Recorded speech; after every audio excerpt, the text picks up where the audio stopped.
What's up, you guys? Welcome to the April 20th edition of NBA 3-Ball presented by Establish the Run. I'm your host, Mike Gallagher, getting ready to break down a pretty fun Monday slate. Not going to hit too much news today, talk some fantasy ads as well. Doing it in 10 minutes. Let's hit some news. Hit the thumbs up and subscribe, please. Going to start with LaMelo Ball. Big news today. He has been deemed healthy and cleared for on-court work. The important part of this is Adrian Wojnarowski reports that he could be back in 7 to 10 days. That's awesome. So my first read was, oh my god, bet Rookie of the Year LaMelo, he's going to win it for sure now, which he already should have won it by locked up by now.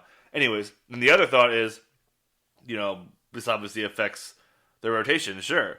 But, probably 7 to 10 days. There were quotes from Mitch Kupchak about 3-4 weeks ago. They wouldn't rush him back. They wouldn't chase standings, this and that. But, it's a wrist injury. He was kind of good conditioning-wise.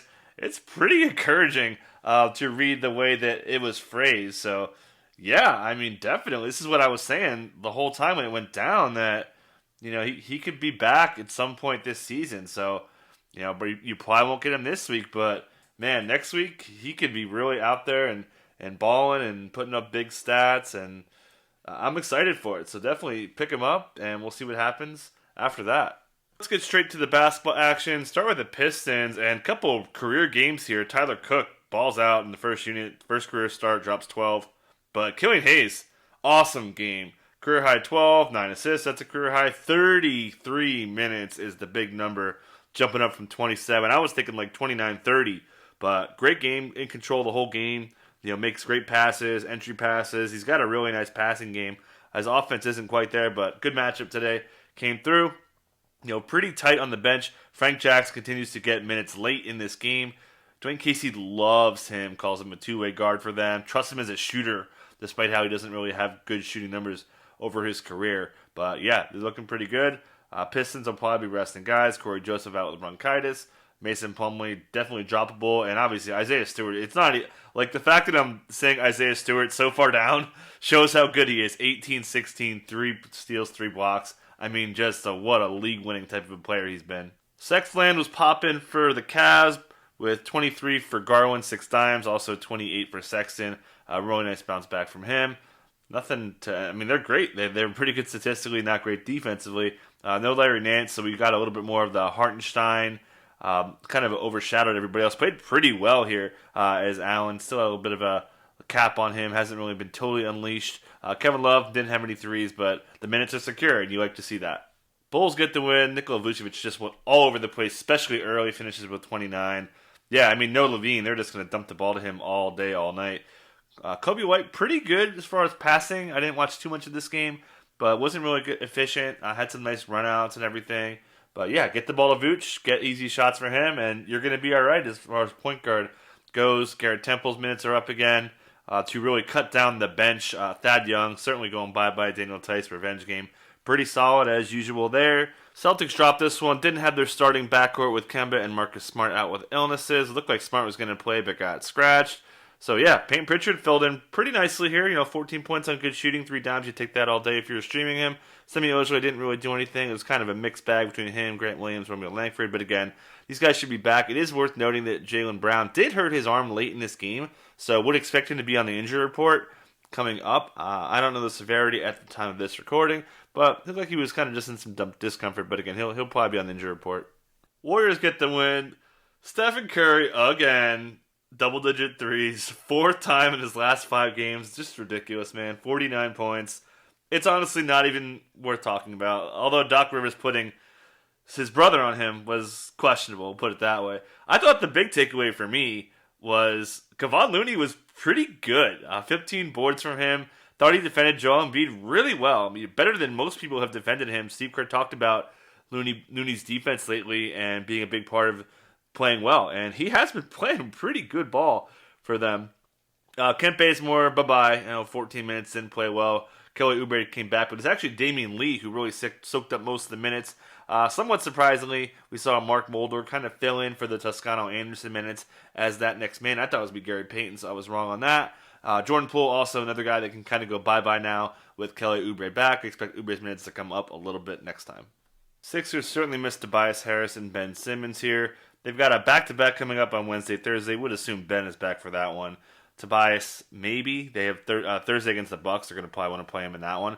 But for this game, Joel Embiid, inefficient offense, kind of 18 to 21 from the field. Did get to the line 14 times, made 11, so still, put up a pretty good number. Tybalt, big minutes off the bench. I thought he was going to start for sure, but still got kind of starters minutes. Shake Milton was horrible, while we got George Hill making his debut. Didn't do anything with that. Seth Curry struggled defensively, struggled offensively. Still kind of in a funk here. Korkmaz didn't have it today. Pacers dropped this one, but the headline here is Myles Turner is out indefinitely with a toe injury. So, yeah, drop him if you have to. It doesn't sound like he's going to be back. Domantas Sabonis did not play for a back injury. I think it was back-to-back related, so I expect him to return for the next one. Goga Bitadze blocked 5 shots, looked pretty good, went to the locker room in the second quarter, then got hurt again. So I think he's probably more likely to miss than Sabonis is. So, I wouldn't be picking up Bitadze because I think he's going to probably miss time. Jakar Sampson also ejected. They're running out of centers here. So we had our Shea Brissett start over Justin Holiday. Big surprise. Holiday didn't play well. Brissett played okay. Obviously, you're not going to be picking him up there. As Doug McDermott also had a cap on his minutes. And Karis LeVert struggled again. Didn't play a ton, according to Nate Bjorkgren, who mentioned he was going to play a ton after his minutes got cut yesterday. No Jimmy, no Bam, no Hero, no problem. Heat beat the Rockets. Rockets have the worst half-court defense in the NBA in the last month or so. No surprise there. Eric Spoelstra said they are real injuries that they were kind of playing through. But that could just be the duck of fine. Would expect them to be back for the next one. Kendrick Nunn was just awesome. 37 and 8 assists for him.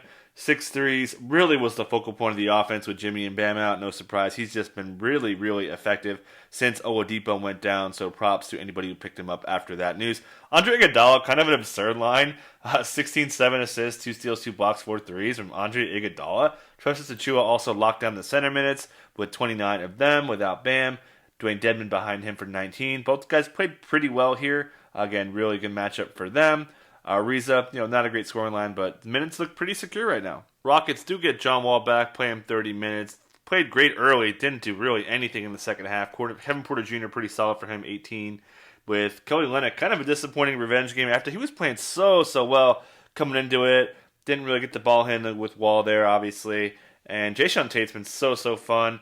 Armani Brooks continues to get a lot of shots as really their trigger man off the bench, and we'll see him get more playing time in the nights Wall sits. Rui Hachimura for the Wizards, so we saw Raul Neto start. It was obviously Davis Bertans chucking 12 threes, made 6 of them. Very good stuff from him. Bradley Beal, 30 points on pretty decent shooting. Russell Westbrook, terribly inefficient game. 0.45 points per possession on 29 possessions, but triple-doubles, guys. And then also Daniel Gafford, man, stuck at 60 minutes. We know Brooks wants to keep him around there, so that big ceiling's probably never going to be there. But if he keeps playing well in this upper teen minute role, sure. Thunder dropped this one. Mentioned the past couple editions that Darius Bazley was going to really dominate offense and got to the line 13 times for a career high 26. Certainly buying that. I think he's going to have really good, strong offense going forward. Man, Moses Brown, if you wanted to drop him, I'm fine with that. Has that game Wednesday on that 12-game slate, so figure out if he's even worth using for one more game on Friday, maybe reassess where you're at. Poku kind of all over the place. That's who Poku is, though. Suns get a big win, but really no takeaways here besides DeAndre Ayton hurting his arm late. Sounds like he's going to be okay. We'll see. He'll probably be on the injury report, though. He's been really good lately. The Suns really trust him. Chris Paul talked about him after the game. Dario Short started. Probably not going to happen again. Jay Crowder certainly got the starters' minutes here. CP3, Booker, and Bridges all played great. Bucks dropped this one. Giannis, little injury late. Keep an eye on that. Minutes were back up. Was an overtime game. Keep that in mind. But yeah, you really like to see Giannis kind of get up there for playing time. Nuggets 2-0 win. The MVP, 47, 15, and 8. No ifs, ands, or buts about it. Joker's the MVP. I don't really care what anybody else thinks. Porter Jr. struggled early. Still came on late. Got 21. Also, Aaron Gordon lost playing time to PJ Dozier, who saw most of the closing minutes. Also, Facu Campazzo saw a lot of late minutes. Didn't play great statistically. Had some pretty good defensive effort. And Shaq Harrison also in the mix. Basically, Facu's kind of backup. Saw some spot minutes as, defensive assignment guy. But good stuff from him. And Will Barton also had a pretty good game here. Again, double OT, a lot of statistics to go around. Grizzlies dropped this one. Probably should have had it. Headline, obviously, John Morant dropping 36, 12 assists. Super aggressive. Trying to make a highlight every play, it felt like. And yeah, he was rolling. The Nuggets did not cover him very well with the composite stuff. The headline, I guess, fantasy-wise, is D'Anthony Melton on the scene.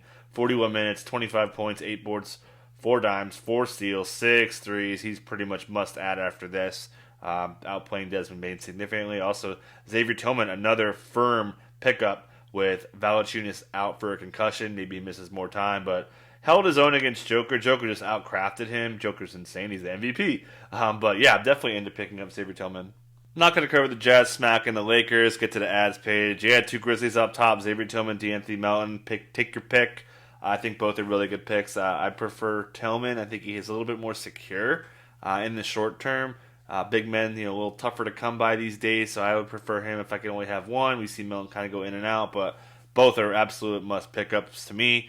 Kevon Looney, also a guy that probably shouldn't be laughed at anymore. He's been really good.